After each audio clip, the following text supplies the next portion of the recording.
आइए villain chapter में अब हम लोग 31 नंबर क्वेश्चन से करेंगे।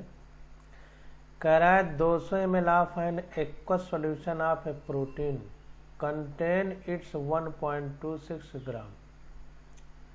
देखिए 200 ml एक्वस सॉल्यूशन है। एक्वस का मतलब पानी होता है। पानी में प्रोटीन का विलेन बनाया जा रहा है। जहाँ भी पानी आ जाएगा तो पानी ही विलायक होगा, सॉल्वेंट होगा। तो जहाँ भी एक्वस वर्ड लिखा हो तो आंख मूंद करके ये मान लिया करिए कि पानी हमारा विलायक है यानी सॉल्वेंट है, और जो चीज़ उसमें मिलाई जा रही है वो विलेय है यानी सॉल्यूट है। तो यहाँ पर प्रोटीन हमारी सॉल्यूट हो जाएगी और पानी हमारा सॉल्वेंट हो जाएगा। करा the osmotic pressure of this solution at 300 kelvin is found to be 2.57 into 10⁻³ bar. The molar mass of protein will be. R दे दिया है 0.083 लीटर बार पर मोल पर केल्विन। तो कह रहा है 200 ml पानी का विलेन है जिसमें प्रोटीन 1.26 ग्राम मौजूद है और वाष्प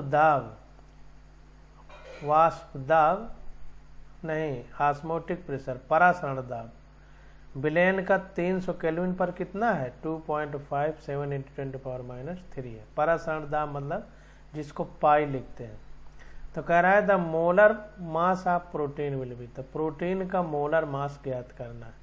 तो द्रव्यमान दे दिया है।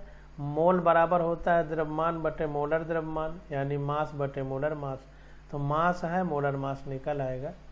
तो इसको देखते हैं। तो यहाँ पर देखिए ऑस्मोटिक प्रेशर यानी परासरण दाब दिया है तो हमने वही फार्मूला लगा दिया PV = NRT।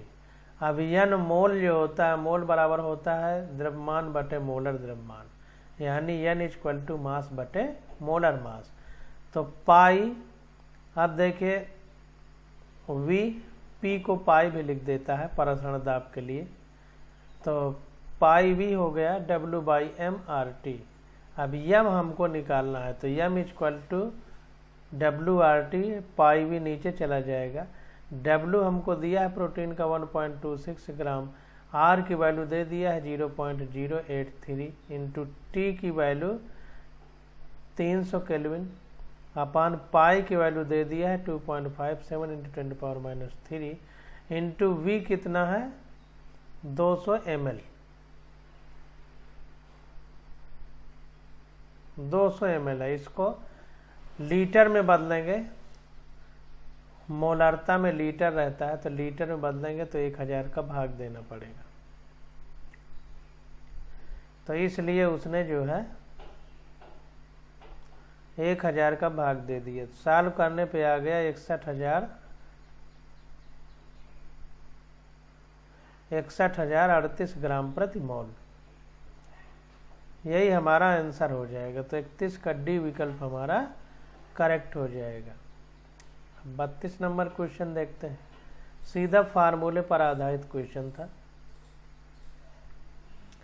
32 नंबर क्वेश्चन कह रहा है सॉल्यूशन ऑफ सुक्रोज जिसका मोलर मास 342 ग्राम प्रति मोल है has been prepared by dissolving 68.5 gram of sucrose in 1000 gram of water. तो देखिए वाटर है और सुक्रोज है जिसका मोलर मास यानी अणुभार कितना है 342 ग्राम प्रति मोल, और इसका द्रव्यमान कितना है 68.5 ग्राम। इसको 1000 ग्राम पानी में घोला गया। जाहिर बात है 1000 ग्राम यानी 1 किलोग्राम है। तो मोलता हम पढ़ते थे तो उसकी परिभाषा थी कि 1 किलोग्राम विलायक में उपस्थित विलेय के मोलों की संख्या। तो इसीलिए 1 किलोग्राम दिया गया। करा the freezing point of the solution obtained will be. तो फ्रीजिंग पॉइंट यानी हिमांक हमसे पूछ रहा है। KF फॉर वाटर, पानी का मोलल अवनमन स्थिरांक 1.86 केल्विन किलोग्राम प्रति मोल दिया गया। तो सब कुछ दे दिया है। मोलल अवनमन स्थिरांक है तो फार्मूला लगा देंगे डेल्टा TF = KFM। सीधे फार्मूले हैं। फार्मूले अगर आपको आते हैं तो कोई दिक्कत ही नहीं। तो यहाँ पर देखिए फार्मूला लगा दिया delta T F equal to K F M. अब देखिए जो ये एम है मोलैलिटी, तो मोलैलिटी होती है एम बराबर, हमने आपको बताया था मोलैलिटी एम बराबर 1000 डब्लू अपान एम डब्लू। ये स्मॉल है, ये बड़ा है, यानी ये विलेय का है, ये विलायक का है। तो एम बराबर वही चीज़ लिख दिया है डब्लू बाई एम, तो डब्लू बाई एम ये बी है, मतलब विलेय का, और ये डब्लू विलायक यानी सॉल्वेंट का, और इंटू 1000। तो यम निकाल लिया है, तो यम हो गया डब्लू कितना है 68.5 ग्राम सुक्रोज क्वेश्चन में दिया गया है। उसका मोलर मास सुक्रोज का 342 दिया गया है। 1000 का गुणा कर दिया किलोग्राम में बदलने के लिए, और नीचे हमको 1000 ग्राम दिया है, 1000 ग्राम नीचे दिया है। तो 1000 से 1000 कट जाएगा, ये सॉल्व करने पे आ जाएगा 68.5/342। तो ये delta T F equal to हो जाएगा के एफ और एम। तो के एफ हमको दिया है 1.86 इंटू एम हमने निकाल लिया है 68.5/342, तो ये आ जाएगा 0.3720 डिग्री सेंटीग्रेड। ये हमारा डेल्टा टी एफ आ गया, यानी हिमांक में अवनमन। देखिए ध्यान दीजिए, हिमांक पूछ रहा है, डिप्रेशन इन फ्रीजिंग पॉइंट नहीं पूछ रहा, फ्रीजिंग पॉइंट पूछ रहा है। यानी हिमांक में अवनमन नहीं पूछ रहा, फ्रीजिंग पॉइंट पूछ रहा है, हिमांक पूछ रहा है। ध्यान दीजिए इसी जगह गलत हो जाता है। तो हिमांक में अवनमन कितना होगा, तो टीएफ अगर हमको निकालना हो तो जब शुद्ध जल है तो शुद्ध जल का कितना होता है 0 डिग्री सेंटीग्रेड होता है। अब घटना है तो 0 डिग्री सेंटीग्रेड ज़्यादा है, तो ज़्यादा में कम घटाते हैं, तो ज़्यादा 0 डिग्री सेंटीग्रेड है, इसमें 0.372 डिग्री सेंटीग्रेड घटा देंगे तो आ जाएगा -0.372 डिग्री सेंटीग्रेड। अब यहाँ पर देखिए किससे किसको घटाना है, इस बात में कन्फ्यूजन हो जाता है। तो आपको इतना ध्यान देना है कि डिप्रेशन इन फ्रीजिंग पॉइंट है, यानी हिमांक में अवनमन, अवनमन मतलब घटना। तो 0 डिग्री सेंटीग्रेड पानी का है, अब उसमें कुछ मिलाया जा रहा है, तो उस 0 डिग्री सेंटीग्रेड से घटेगा, तो इसका मतलब उत्तर क्या आना चाहिए निगेटिव। तो 0 से घटाना पड़ेगा ताकि निगेटिव आए। अगर यही जो है क्वथनांक में उन्नयन जब होता है, बॉइलिंग पॉइंट में एलिवेशन इन बॉइलिंग पॉइंट जब डेल्टा टीबी होता है, तो अगर टीबी निकालना होता है तो चूंकि उन्नयन है यानी बढ़ना है तो जोड़ा जाता है। तो ध्यान दीजिए वहाँ पॉजिटिव आता है, तो पॉजिटिव के लिए दूसरे हिसाब से करते हैं हम लोग। तो यहाँ पर देखिए किलोग्राम में दिया था, तो चाहे इसको 1 किलोग्राम लिख देते तो यहाँ गुणा ना भी करते तो कोई फर्क नहीं था। तो 32 का ये विकल्प हमारा करेक्ट हो जाएगा। अब 33 नंबर क्वेश्चन देखते हैं।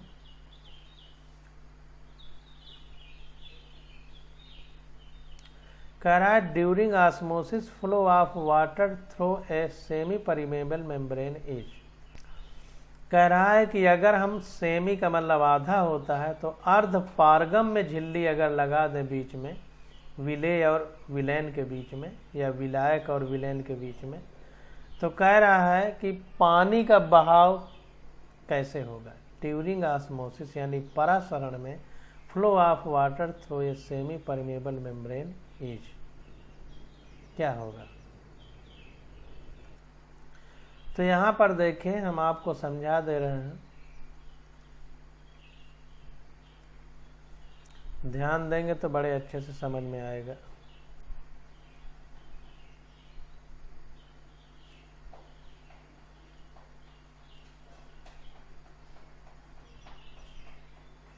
अब देखिए ये हमने एक फिगर बना दिया है, फिगर बना दिया, इसमें एक तरफ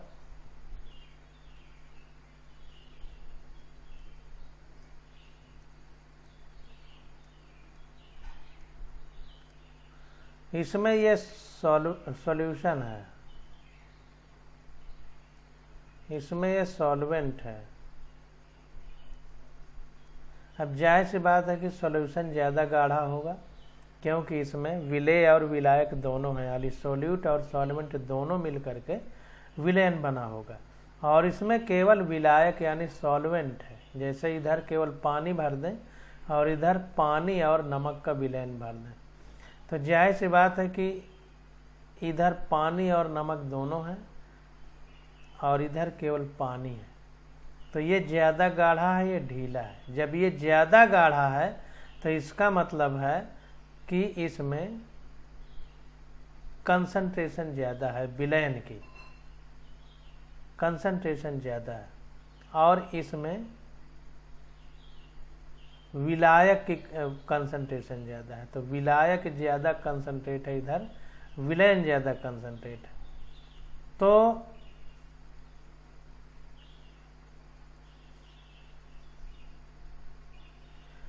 यहाँ पर विलायक है, तो अगर देखा जाए तो विलायक के जो अणु हैं ये विलयन में जाएंगे। क्यों?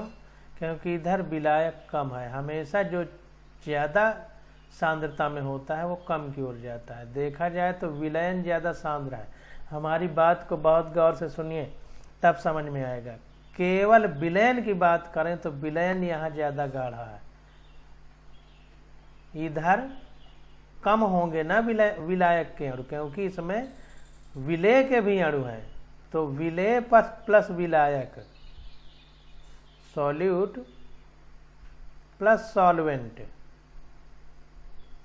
दोनों हैं, इधर दोनों हैं, और इधर केवल सॉल्वेंट है। इसका मतलब ये ज़्यादा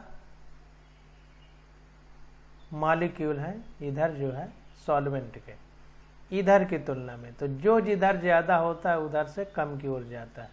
तो सॉल्वेंट इधर ज़्यादा है, तो इसलिए ये इधर को जाएगा। और ध्यान दीजिए, सॉल्यूट इधर ज़्यादा है, सॉल्यूट इधर है ही नहीं, तो सॉल्यूट इधर से इधर को जाएगा।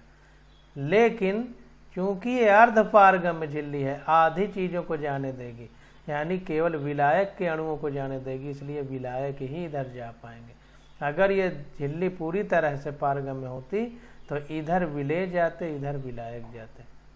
तो चूंकि विलायक की सांद्रता इधर ज़्यादा है, केवल विलायक की बात कर रहे हैं, सांद्र तो विलयन ज़्यादा है क्योंकि उसमें नमक मिला दिया गया, लेकिन केवल विलायक की बात करें तो इधर कम होंगे, क्योंकि इसमें विलायक भी है विलेय भी है। इधर केवल विलायक है, तो इसलिए ये विलायक अपने खुद में इस विलायक से तुलना की जाए तो ज़्यादा सांद्र है, तो इसलिए इधर से इधर को अड़ जाएंगे विलायक के। लेकिन अब चूंकि गाढ़ा ये ज़्यादा है, विलेय विलायक दोनों की कहा जाए, तो हम ये कह सकते हैं कि कम सांद्र से ज़्यादा सांद्र की ओर विलयन के अणु जाएंगे। तो from solution having lower concentration only, तो लोअर कंसंट्रेशन जहाँ पर होगा वहाँ से हायर कंसंट्रेशन में जाएंगे। तो देखा जाए तो ये कम सांद्र है, क्योंकि इसमें नमक नहीं है, इसमें नमक मिलाने से ज़्यादा सांद्र हो गया, तो कम सांद्र से ज़्यादा सांद्र की ओर जाएंगे।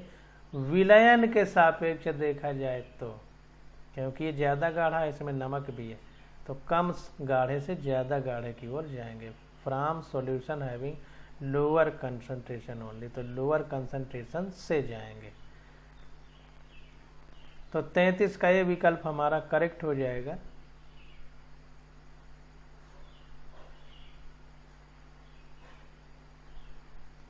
ये देखिए 33 का ए सही है। अब 34 नंबर क्वेश्चन देखते हैं। कह रहा है 1 gram of a non volatile solute, molar mass 250 gram प्रति मोल, was dissolve in 51.2 gram of benzene.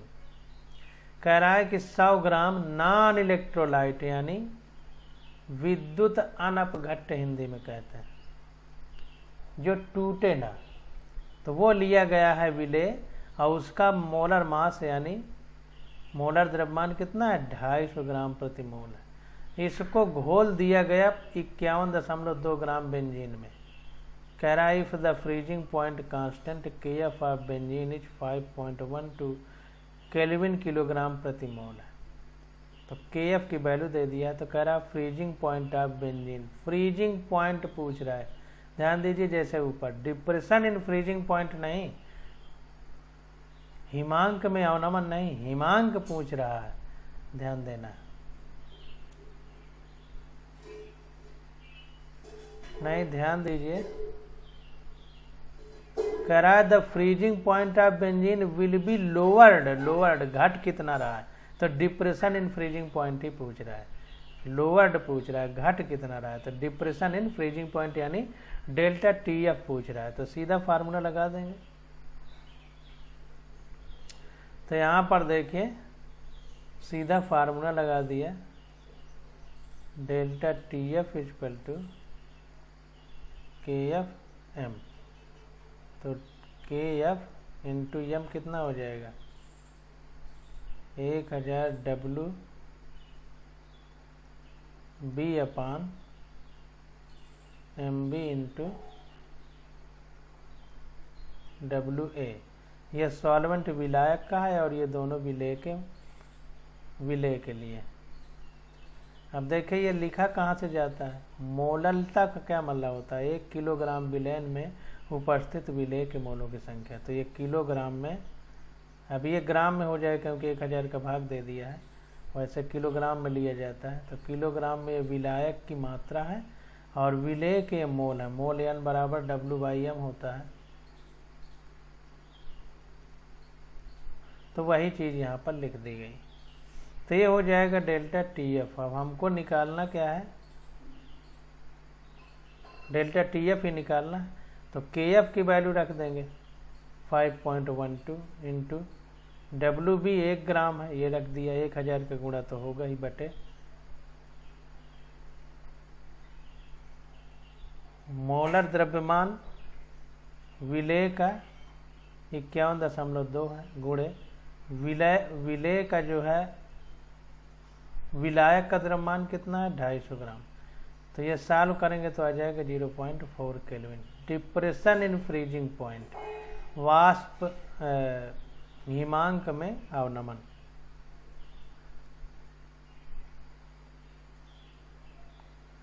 ये देखिए 250 ग्राम दिया है मोलर मास, सब दे दिया है, बेंजीन 51.2 ग्राम, सब लिखा है जो वही रखा गया है। 35 नंबर क्वेश्चन देखते हैं। कह रहा है ए solution containing 10 gram per decimetre cube of urea, urea की मात्रा दे दिया 10 ग्राम पर डेसीमीटर क्यूब और मोलर मास दे दिया 60 gram per mole. Is isotonic with 5% solution of a non volatile solute. कह रहा है ये आइसोटोनिक है, आइसोटोनिक का मतलब यूरिया और ये जो 5% सॉल्यूशन है नॉन वोलेटाइल यानी अवाष्पशील, तो इन दोनों का सांद्रता सेम है। आइसोटोनिक का मतलब सांद्रता सेम होना। तो कह रहा है the molecular mass of this non volatile solute is, the molecular mass of this non volatile solute is. तो मॉलिक्यूलर मास हमसे पूछ रहा है। तो आइसोटोनिक है तो दोनों की सांद्रता यानी C1 = C2 कर देना है। बस इतनी बात अगर आप समझ गए तो क्वेश्चन आ जाएगा। तो यहाँ पर देखिए molar concentration of urea, molar concentration of urea का क्या होगा, तो मोलर सांद्रता, तो द्रव्यमान बटे मोलर द्रव्यमान, तो द्रव्यमान 10 ग्राम है, मोलर द्रव्यमान 60 ग्राम, 10 डेसीमीटर क्यूब है, तो 10 डेसीमीटर क्यूब। अब molar concentration of non volatile solution, non volatile solution का क्या होगा, द्रव्यमान बटे मोलर द्रव्यमान, तो द्रव्यमान हमको दे दिया है 50 बटे मोलर द्रव्यमान, MB मान लेते हैं पर लीटर। यहाँ पर देखिए ये 5% कह रहा है यानी 5/100। तो यहाँ पर देखिए इसको समझते हैं, 5% नॉन वोलेटाइल इलेक्ट्रोलाइट है यानी 5/100 है और ये किस में है, लीटर में। तो जब हम इसको डेसीमीटर क्यूब में बदलेंगे तो 1000 का गुणा करना पड़ेगा। तो जब 1000 का गुणा करेंगे तो 2 जीरो से 2 जीरो कटेगा, 2 जीरो से 2 जीरो, तो ये 50 हो जाएगा। तो ये 50 डेसीमीटर क्यूब हो जाएगा। ये डेसीमीटर क्यूब। तो ये इसीलिए इसको जब इसका मोलर कंसंट्रेशन निकालेंगे n बराबर W/m, तो n 10 ग्राम है और मोलर मास कितना है यूरिया का? 60 है। अब इसमें क्या होगा, ये द्रव्यमान एक तरह से 50 डेसीमीटर क्यूब हो जाएगा और मोलर द्रव्यमान निकालना है, प्रति लीटर दे के लिखा है, पर लीटर। तो ये 50/mb डेसीमीटर क्यूब हो जाएगा।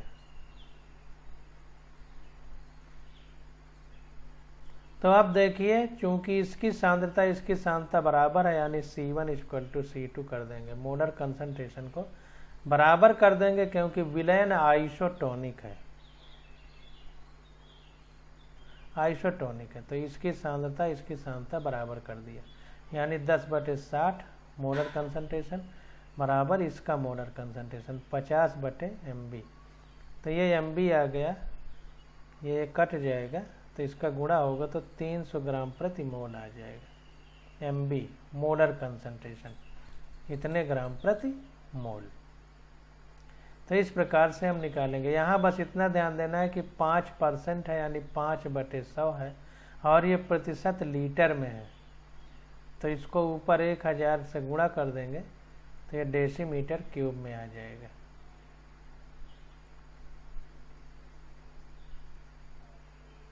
तो यही ध्यान देना है। तो ये 50 यहाँ होगा 5 की जगह। अगर इतना समझ लेंगे तो गलत नहीं होगा।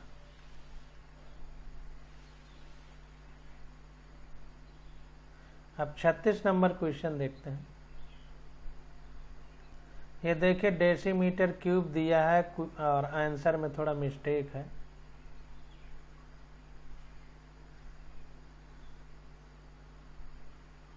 ये डेसीमीटर क्यूब की जगह -3 लिखा है, यही हम समझ नहीं पा रहे थे। तो ये डेसीमीटर क्यूब होगा। अब सही है। 36 नंबर क्वेश्चन देखते हैं। कह रहा है सॉल्यूशन ऑफ यूरिया का विलयन है। यूरिया का मोलर मास दे दिया है 56 ग्राम प्रति mole. Boil at 100.18 degree centigrade at the atmospheric pressure. कह रहा है if KF and KB for water are 1.86 into 0. and 0.512 kelvin kilogram per mole respectively. तो कह रहा है the above solution will freeze at. Freezing point हमको बताना, किस तापमान पर ये फ्रीज होगा, यानी जमेगा। तो कह रहा है यूरिया है जिसका मोलर मास 56 है, इसको उबाला जाता है तो ये 100.18 डिग्री सेंटीग्रेड और वातावरण के दाब पर उबलती है। अगर KF और KB पानी के लिए 1.86 और 0.512 केल्विन किलोग्राम प्रति मोल है, तो कह रहा है कि यह विलयन जो यूरिया और पानी का है कितने तापमान पर जमेगा, ये हमसे पूछा जा रहा है। तो इसको देखते हैं, जो जैसे दिया है उसी हिसाब से क्वेश्चन को हम लोग करेंगे। तो KF और KB दे दिया है तो सीधा वही फार्मूले लगा देंगे। तो delta TF = KFM, delta TB = KBM। तो डेल्टा TF अपान डेल्टा TB = KF अपान KB हो जाएगा। यम कट जाएगा, क्योंकि विलयन एक ही चीज का है तो मोललता भी सेम होगी। अब डेल्टा TF हमारा क्या है? डिप्रेशन इन फ्रीजिंग पॉइंट, हिमांक में अवनमन। डेल्टा TB क्या है? एलिवेशन इन बॉइलिंग पॉइंट, क्वथनांक में उन्नयन। हिमांक घटेगा, क्वथनांक बढ़ता है जब विलायक में कोई चीज मिलाई जाती है। अब देखिए KF हमको दे दिया है, KB दे दिया है, डेल्टा TB क्या होगा? डेल्टा TB चूंकि पानी है तो पानी और यूरिया के विलयन का हिमांक 100.18 है। पानी में जब यूरिया मिला दी जाती है तो हिमांक कितना होगा? क्वथनांक में उन्नयन यानी बढ़ा हुआ आएगा तो 100.18 आ रहा है। तो पानी का जो क्वथनांक है वो 100 डिग्री होता है, तो 100 डिग्री में घटा दिया जब क्वथनांक में उन्नयन यानी एलिवेशन इन बॉइलिंग पॉइंट में पानी का बॉइलिंग पॉइंट घटा दिया तो ये आ गया डेल्टा टीबी 0.18। यूरिया और पानी भाई यूरिया पानी में मिला दी गई तो विलेन बन गया, तो उसका क्वथनांक कितना है 100.18 है विलेन का। और ये विलायक जब पानी अकेला है तब कितना पानी 100 डिग्री सेंटीग्रेड में उबलता है तो 100 हो गया। तो इसमें अगर 100 को घटा दें तो आ जाएगा कितना अंतर है यानी डेल्टा टीबी, ये अंतर है। तो ये डेल्टा टीबी यानी कितना उठा हिमांक में उन्नयन क्वथनांक में उन्नयन, तो 0.18 आ गया। अब फ्रॉम इक्वेशन 3 जो दिया है delta T F upon delta T B equal to K F upon K B, तो डेल्टा टी एफ हमको निकालना है हिमांक में अवनमन, क्वथनांक में उन्नयन कितना है 0.18 इक्वल टू के एफ हमको दिया है 1.86, के बी हमको दिया है 0.512, सॉल्व किया तो डेल्टा टी एफ आ गया 0.654। अब देखिए ये आ गया हिमांक में अवनमन कितना घटा, ये आया। अब हमको निकालना है हिमांक में अवनमन नहीं निकालना, फ्रीजिंग पॉइंट निकालना है। तो अगर फ्रीजिंग पॉइंट निकालना हो तो हम लोग क्या करेंगे, पानी का कितना होता है फ्रीजिंग पॉइंट, पानी अकेला हो तो 0 डिग्री सेंटीग्रेड पर जमता है, तो पानी का 0 डिग्री सेंटीग्रेड हो गया। अब अवनमन निकालना है यानी कितना घटा है, तो पानी का जितना है उसमें से घटा दें, तो पानी का जितना है 0 माइनस इसको घटा दिया तो टी एफ हमारा आ गया -0.654 डिग्री सेंटीग्रेड। अतः freezing point of urea in water कितना आएगा -0.654 डिग्री सेंटीग्रेड। अब देखिए किस में जोड़ना है किस में घटाना है, इसमें कन्फ्यूजन होता है। तो आप सिर्फ इतना ध्यान दीजिए कि क्वथनांक में उन्नयन यानी एलिवेशन इन बॉइलिंग पॉइंट तो बढ़ रहा है, तो बढ़ेगा तो इसका मतलब धनात्मक आएगा, तो इसका मतलब ज़्यादा में से कम को घटाना, क्योंकि हमें धनात्मक लाना, तो 100.18 ज़्यादा इसमें से कम को घटाएगा। अब देखिए डिप्रेशन इन फ्रीजिंग पॉइंट यानी फ्रीजिंग पॉइंट घटेगा, इसका मतलब पानी का 0 होता है उससे कम लाना है यानी उत्तर ऋणात्मक लाना है, तो इसका मतलब 0 में से घटाएंगे, जो भी घटाएंगे तो 0 में से घटेगा। ये हम तुम्हारे समझ के लिए कि फार्मूले याद नहीं रहते परीक्षा में, तो कैसे हमको करना है कि गलत ना हो। अब 37 नंबर क्वेश्चन देखते हैं। कह रहा है solution contains non volatile solute of molar mass m2। एक विलेन ले लिया गया है जो नॉन वोलेटाइल है, अवाष्पशील है, भाप उसकी नहीं बनती है, सॉल्यूट की। ध्यान दीजिए जैसे पानी में अगर नमक मिला दिया जाए तो नमक तो ठोस है, तो ठोस की तो भाप बनेगी नहीं, तो सॉल्यूट जो है विलेय वो ठोस है यानी अवाष्पशील है, और उसका मोलर मास क्या है m2 है। कह रहा है which of the following can be use to calculate the molar mass of solute in term of osmotic pressure. तो परासरण दाब के संदर्भ में अगर हमको ये जो नॉन वोलेटाइल यानी अवाष्पशील सॉल्यूट यानी विलेय है इसका मोलर मास कैसे निकालेंगे परासरण दाब के संदर्भ में, तो जैसी बात है कि परासरण दाब वाला फार्मूला लगा देंगे PV = nRT। तो यहाँ पर देखिए वही फार्मूला लगा दिया, P की जगह पाई लिखा है तो पाई V = nRT, तो V इधर चला गया तो पाई = n/VRT हो गया, यानी पाई V = अब n की जगह W/m रख दिया, और सॉल्यूट है सॉल्यूट के लिए m2 लिखा है तो m2/M2 हो गया। ये द्रव्यमान है, ये मोलर द्रव्यमान और ये RT हो गया। तो अब m2 हमको निकालना है तो m2 = M2 यानी मोलर द्रव्यमान = मोलर मास ऑफ सॉल्यूट विलेय का, विलेय का, और RT/πm। 37 का B आंसर हो जाएगा, सीधा फार्मूले पर आधारित। अब 38 नंबर क्वेश्चन देखते हैं।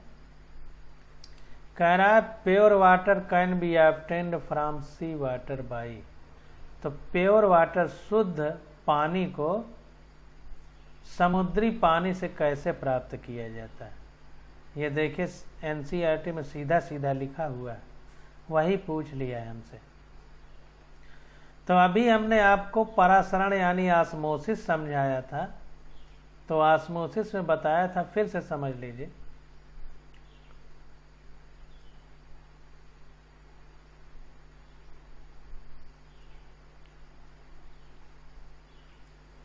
ऑस्मोसिस में हमने बताया था कि ये अर्धपारगम्य झिल्ली है, इससे सिर्फ आधी चीजें पार करेंगी। इधर हमारा मान लीजिए विलायक है, इधर विलयन है, विलयन है। अब देखिए विलयन का मतलब ये सॉल्यूशन, तो सॉल्यूशन का मतलब इसमें नमक और पानी दोनों मिला है, यानी ये सी वाटर है। समुद्री जल में, समुद्र में ही नमक होता है, तो इसका मतलब नमक और पानी है। इसमें पानी है, शुद्ध शुद्ध सॉल्वेंट है। तो हमने बताया था आपको कि जो चीज इधर ज्यादा होती है उधर से कम की ओर जाती है। तो पानी के अणु इधर ज्यादा है तो इधर से इधर को जाएंगे, क्योंकि इसमें नमक और पानी दोनों है, इसमें केवल पानी है। इसका मतलब पानी ज्यादा है, इसका पानी की सांद्रता इधर ज्यादा है, केवल पानी की, तो ये इधर से इधर जाएगा। लेकिन अब हमको क्या करना है कि समुद्री वाटर से शुद्ध जल प्राप्त करना, यानी पानी जो इसमें है नमक पानी, इसका शुद्ध पानी इधर आ जाए, नमक ना है। तो इसके लिए क्या करेंगे, हम इसके ऊपर एक दाब डाल देंगे, दाब डाल देंगे, प्रेशर डालेंगे, जिससे ये वाले अणु पानी के शुद्ध वाले इधर न जाएं, इधर के पानी वाले इधर आने लगे। तो ऑस्मोसिस यानी परासरण में क्या है, अगर विलयन के सापेक्ष देखा जाए तो कम सांद्रता से अधिक सांद्रता की ओर जा रहे हैं विलायक।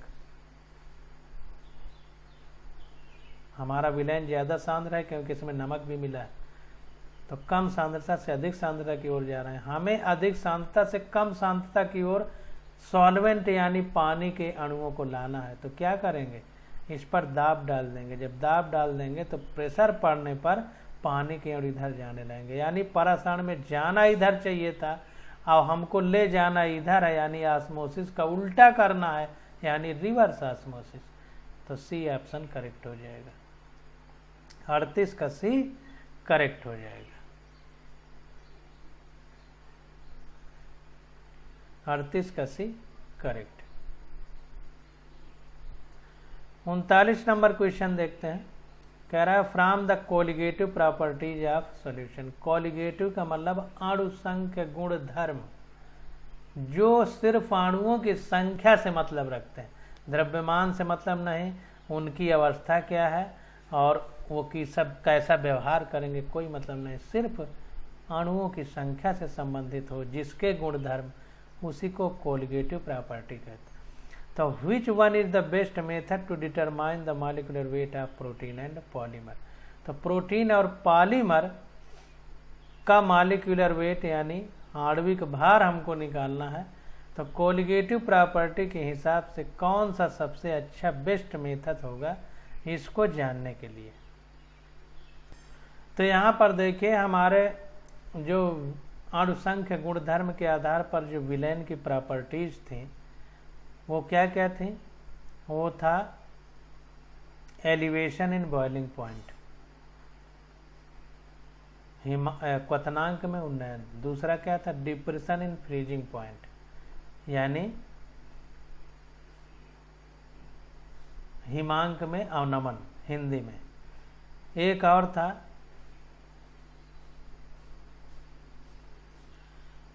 था, डिप्रेशन इन वेपर प्रेशर, वाष्प दाब में अवनमन। और था एक ऑस्मोटिक प्रेशर। तो देखिए या तो पहला ऑप्शन करेक्ट होगा या तो डी वाला करेक्ट होगा, lowering in freezing point. Lowering सारे जो है हमारे ये चारों विकल्प हमारे कोलिगेटिव प्रॉपर्टी के से संबंधित हैं, यानी विलयन के अणुसंख्य गुण के आधार पर ये सब बदलते हैं।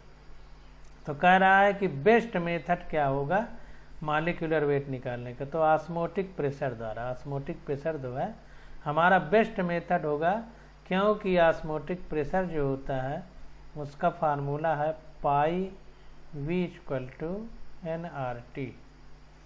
तो pi V equal to W B upon M B, यानी विले के into R T.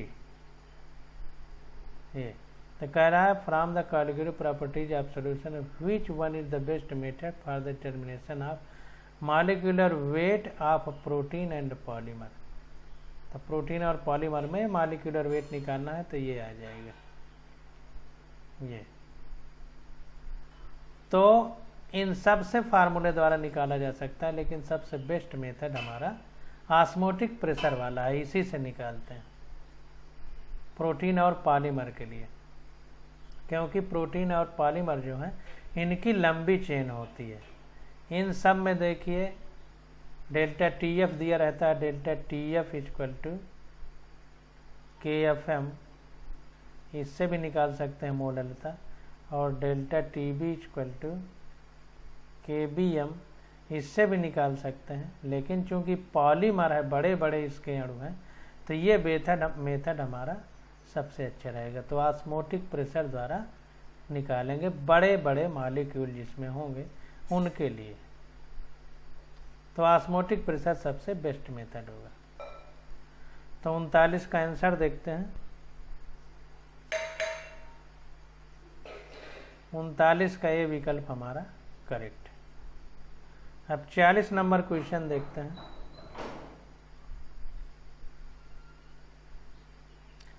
40 number question में कह रहा है कि the vapour pressure of benzene at a certain temperature is 640 mm of Hg। कह रहा है कि वाष्प दाब जो है बेंजीन का वो 640 mm Hg है सर्टेन टेम्परेचर, यानी किसी तापमान पर। कह रहा है ये non volatile and non electrolyte solid, एक जो है अवाष्पशील और विद्युत अनपघट, यानी ना तो वो वाष्पित हो और ना टूटे, ऐसा ठोस जो है जिसका द्रव्यमान 2.175 ग्राम है, ऐड कर दिया जाता है, जोड़ दिया जाता है 39.08 ग्राम बेंजीन से। अभी देखिए यहाँ मात्रा नहीं लिखी है। The vapour pressure of the solution is, तो उस समय जब जोड़ दिया जाता है तो वाष्प दाब उस विलयन का कितना हो जाता है 600 mm ऑफ Hg।